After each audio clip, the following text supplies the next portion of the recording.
Buonasera everyone, I'm here in front of the epic Coliseum here in Roma, Italia, here to bring you a very important topic of how to create a bulletproof, time-tested argument. How do you create something in terms of thought that can stand the test of time, just like our buddy the Coliseum here. I hope that's how they say it.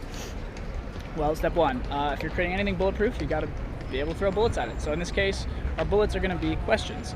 Our bullets are going to be questions that sort of try to prove the statement that we're buying in as the absolute truth as wrong. We're trying to prove it wrong. So let's start out with a statement. For example, let's say somebody breaks up with you and you're like, all girls or all guys are bad. All of them.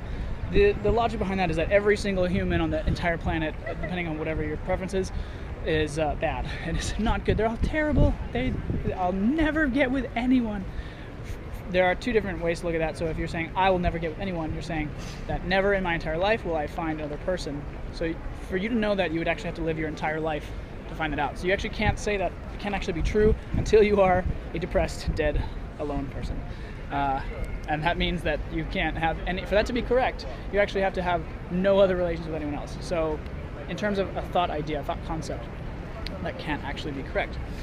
In the case that all men or all women are bad, they're all cheaters and they're all scoundrels or they're all something like that. In the same way, you'd have to follow that through all the way through to its absolute, which is, in the case of all, you say if you're really going in the absolute direction, you're talking about infinity. I signed a contract one time, it was in perpetuity throughout the universe, which is, for the human form, impossible right now to achieve. So that can't possibly be right. It just can't be correct. It doesn't hold up. And also, when you're dealing with absolutes, it only takes one exception to prove that absolute incorrect. Which is another reason why absolutes in general are not super strong just for arguing. Try to stay away. In my opinion, is always try to stay away from absolutes. Now, let's say, for example, what's a question that does hold up the test? One thing, like a truism that you hear a lot is like, whatever will be, right? Say it again, whatever will be, will be. And the reason it can't be wrong is because if it depends also on if we're going to get really hippy-dippy here, like on what level we're talking in terms of existence, right? Whatever will be, will be. For that to happen, you have to have a universally understood concept of time. And for most people, it's that it's moving forward. So as a result, in the event that you believe that time moves forward, what will be has to be true. Because on the one hand, you could say, well, that's false because we're not where we will be. Well, exactly.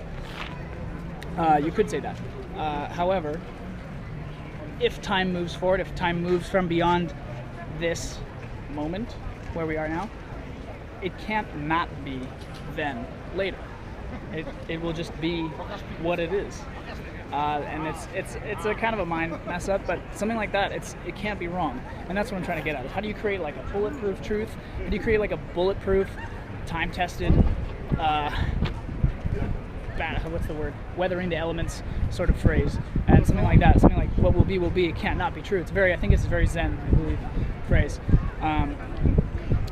So that would be an example of something that's like very difficult to take down. The only way I think that you could take it down, this is another thing I'm doing, you just see that. One way that we could, what is the craziest way that it could be taken down? Like in what universe we would have to be in, or what would have to happen for us to break it down? And in that case, it would be basically time we'd have to be frozen, like that. Time will be, and then it just, because we're frozen, in time you wouldn't be able to do anything. And so what will be can't be, because there will be no will be, because there's no future if everything's frozen in time. Anyway, I hope that makes sense. Probably not for pretty much everyone. I'll probably watch this later and go, ooh, what is he talking about? I wasted my chance to do a video blog in front of the Coliseum, but we'll see. But yeah, pretty much beware of the absolutes when trying to create a time-tested, ancient historical argument that will withstand years. I'm kidding, man. Just be aware of that. Those absolutes can take you down in a second. It takes one. If you're like, all people are bad, or like, there's a lot of like racist comments. You'd be like, all of this race are bad, or all of this type of person is bad. It's like in that same way, it takes one person to be not that, for that to be wrong. Something I just want to see on the internet more is just more people saying more true things. Not even absolute truths, just more true things. Because a lot of people just, one sentence, I don't know, cheese is bad, meat is bad, you know, being a vegan is bad. I've seen all sorts of different arguments that everyone else has on the internet. It can get crazy. Anyway, so with that said, I'm peacing out of here, and I will see you guys in the beautiful city of Firenze, or also known as Florence. Peace out.